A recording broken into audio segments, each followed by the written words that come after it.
Hello, everyone. This is Carroll Moon with KidFit. This is episode 3 of our role model interview series. Today, I'm lucky and blessed to have Darin Slack, the founder of National Football Academies, with me. I was lucky enough to do this interview in person, so we'll have Darin introduce himself here in just a second. I did want to take an opportunity to tell you about KidFit. KidFit is a nonprofit charity whose mission is to provide mentoring and opportunities for kids of all backgrounds using athletics and sports as the conduit. So the intention is a lot of kids aren't able to go to camps or can't afford camps, and so we'll have a camp series. We'll also have training. So coming out of the camp, some kids will need and want athletic training, and so we're going to make that available to kids whether they can pay or not. That implies that we will also have facilities as we go along for the training. And then a subset of those kids will be capable and able to do more than recreational sports, whether it be soccer or football or baseball or whatever, travel teams, if you will. And a lot of times people who are talented enough to play those aren't able to afford it, or for whatever reason aren't able to make that happen. And so KidFit will also sponsor teams, and kids who can't pay won't have to. Our website for now is kidfitministries.wordpress.com. Eventually we'll map to kidfitministries.org, and then you can see Twitter is @KidFitMinistry and Instagram is @KidFitMinistries. Thank you, and we'll jump into Darin's interview. Okay, so hello, this is Carroll Moon with KidFit Ministries. I'm here with Darin Slack, the founder and lead coach at National Football Academies.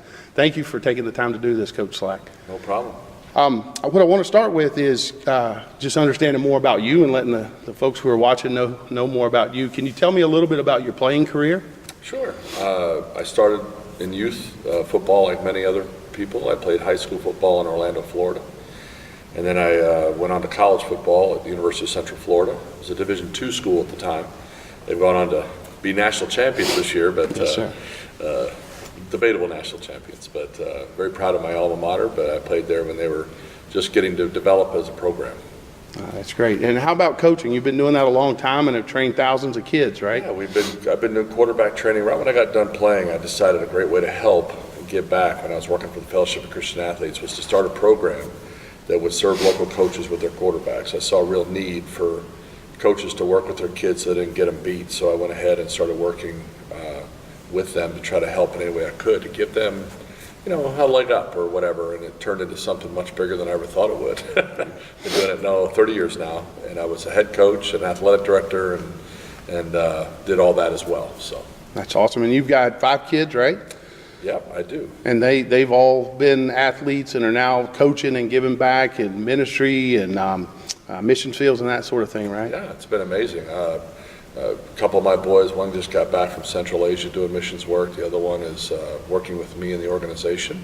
And he's been traveling some with me to do missions work in addition to the regular work we're doing in this mission, and that is to help young men, see an opportunity in their skill set and to improve. Yeah, and I love the leadership piece of what you do with NFA. I know my son's been coming for a couple of years now, and it's just fantastic. So thank you. Oh, you're very welcome. Can you tell me with this interview series, I'm asking everyone, why is Jesus so important to you?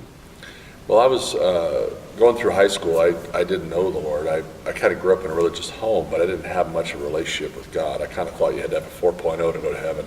I didn't feel I was good enough. And when I got to the University of Central Florida, I got invited to a Fellowship of Christian Athletes meeting by a couple of young soccer player women who were very attractive. I thought they were really awesome, and so I went, and I immediately was confronted with the fact that there was an authenticity about these people that I didn't have. They were very real, and I was not. I was putting on airs, trying to impress people with my pedigree, my playing prowess, all that stuff, and these folks were just being normal, real. And I realized I had issues, and very quickly I came to an understanding that, I had sinned against a holy God, and I needed to change. And not only that, it was just I felt the love like I'd never known before. One of the things the young lady said to me was, the biggest problem with you as an athlete isn't that you're not good at what you do. It's that you haven't had a man look you in the eye and tell you he loves you for who you are, not what you do. And And that really confronted me because I was looking for something that I couldn't find in football and other things. And, I found that in Jesus. He looked me in the eye and told me that he loved me for who I was, not for what I did or what I wasn't, And now I just rejoice in what he did. I don't have to be the only one anymore that does stuff. What he did was enough for me. That's awesome, Coach. And what about football? It's been a big part of your life, it sounds like. I mean, why is that so important to you? I'll be honest, I probably was the last person you thought I'd be in a full-time football career.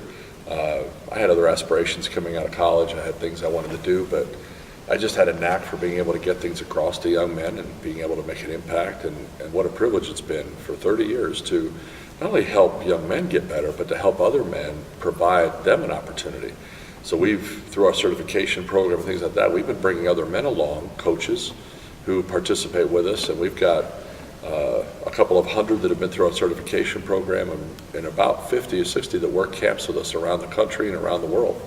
And we're very blessed because I have better coaches than me working for me, and I'm very blessed that the Lord's given me that, because the respect we've garnered over the years and just being who we say we're going to be and keeping our promise has really been the key.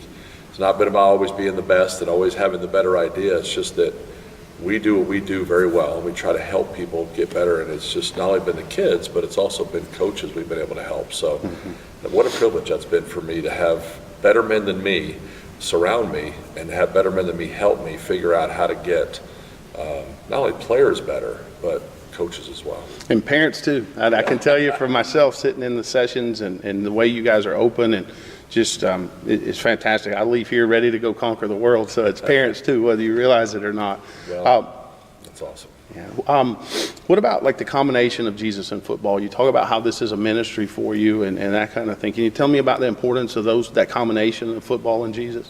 Well, I know I have a responsibility. When we do this camp, I don't have necessarily permission to preach the gospel the way I would like to or share it, but I do have biblical principles, I believe, that are critical to bring into this. We bring the values of what God teaches us in Scripture to these young men and all the leadership things we teach. And I think that it's about earning the trust of these young men to help them understand that they can make choices, and they know where I come from. I share my faith, I share my testimony a little bit, but I've just found that providing the most basic needs for these men helps them move the chains in their understanding of who God is and what God wants for them, because he gave them each a gift.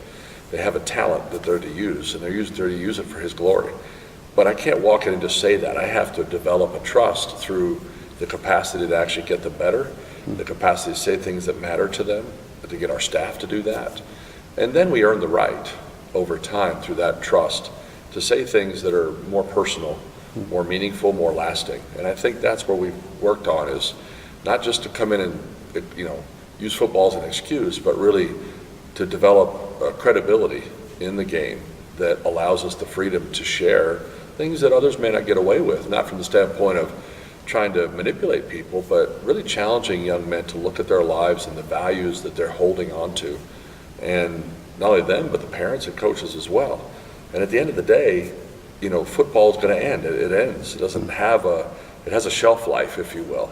And they have to go on and be the men they're going to be. And I've found that if you can get them to buy into something now that they're going to have to be later, just the idea of being a man and understanding the responsibility, the only way to do that is through the love and the experience we have from Christ. And he's taught us how to be that way. So I use all that I've learned from him, teaching me that, to get that across to these men and how they're supposed to create a culture in the organizations that they lead as quarterbacks and as receivers and as athletes.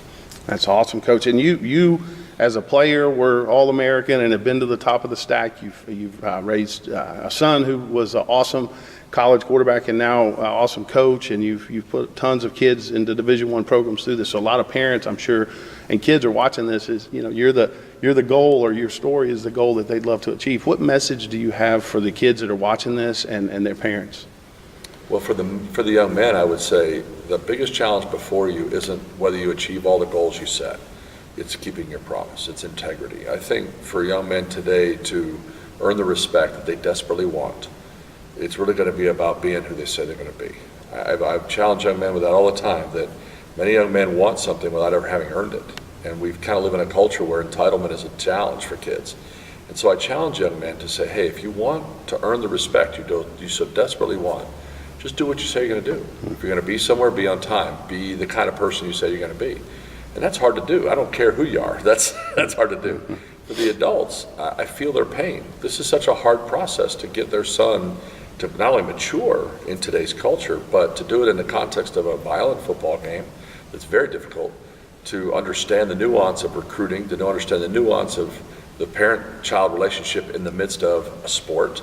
I did that with all my children, and that was very hard to coach my own son and be involved. And so I'm able to bring 30 years of experience, not only as a coach, but also as a father of 5 athletes that had to work through all that. And what I bring most of the time is my failure. I didn't succeed every step of the way, but I've learned a lot. And I think that has helped me to be able to connect with players, with coaches, and parents in such a way that allows all of our coaches to feel like they're bringing value with confidence. You know, the one thing that most young men need to feel, and this is the biggest issue I see in the culture, is they need to feel their value and how important they are independent of what they do. And I think it's so lacking today that young men are trying to seek validation from what they do. And I think we have to do as the coaches, show respect to them by helping them understand their value, not by just giving them what they want, but challenging them to develop the talent they've been given. And we don't do that through harshness. We do that through a guided self-discovery process where we expose them to ideas that they already want. These things are already in them. We just have to bring it out of them. And that sounds easy, but it is a bit of a lift. And you have to know kind of what you're doing. It takes practice, and it takes repetition like anything. But I think we figured it out. And the message I want to leave with these young men is that, hey, not everything's always going to work out. Football's going to end, but keep your promise, be who you say you're going to be, and you'll earn respect to bring close the dreams you want to try to achieve. Because it's going to be true whether you do football or your marriage or your business. Keeping your promise and having integrity is the key. To the parents, I say, listen, enjoy this time because it's going to go away really fast. You're just not going to have the time. It's going to go so quick and you'll miss it. So, you know, be a fan, absolutely. Enjoy this process with your sons, but always be working to understand that this isn't going to be forever. And so what you need to be doing is get people involved with your children that can help them and help you bring them up to be the men you want them to be. Don't try to do it all alone. It takes a village, right? You know, you want to surround them with the kind of people that can influence them in a positive way. That's fantastic, Coach. Thank you. On behalf of KidFit, this ministry that we're starting, thank you for taking the time to share your story. Thank you. Oh, you're very welcome. I wish you the best of luck, and I think this is a tremendous opportunity to continue to tell the stories of young men and of men who are trying to make a difference. And so thank you for stepping into this ministry, and I hope it's a blessing. Yeah, thank you, Coach. Wow. I just want to say thank you again to Darin Slack for agreeing to do this interview with me on behalf of myself, Carroll Moon, and on behalf of the ministry, KidFit. Thank you, Coach Slack. We really do appreciate you sharing your story with everyone, the kids and the parents alike. Thank you.